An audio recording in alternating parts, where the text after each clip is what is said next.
56 strong.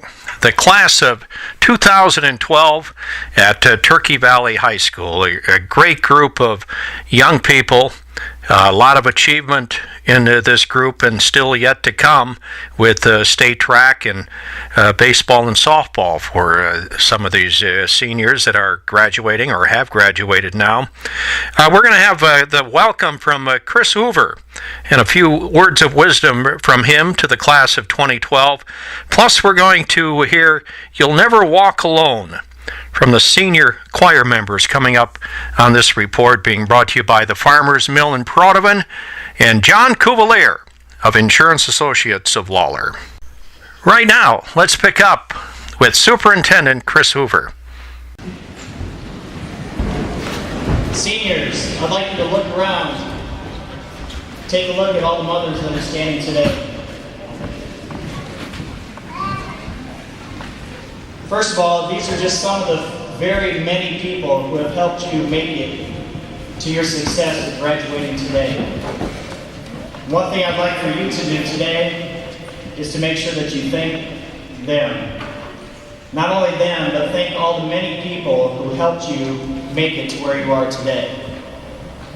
Thank them not only today, but thank them every day. If you could please be seated. When obtaining the coverage you and your family need, an insurance agent is only as good as the service they provide. And John Cuvalier of Insurance Associates of Lawler will provide you with the best possible service. Plus, John is an independent agent. So if it's for your auto, your home, your farm, your crop, or your business, you know you can trust John Cuvalier of Insurance Associates of Lawler. Give him a try.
Really is a tradition of excellence and leadership established by the Farmers Mill in Proudhon since 1964. Not only for the farmer, but the communities from Check Days to our schools at Trinity and Turkey Valley, as well as our churches and Boy Scout projects. The Merricks and their staff have been there front and center, helping the farmer and the community, establishing a tradition of excellence since 1964. The Farmers Mill in Proudhon.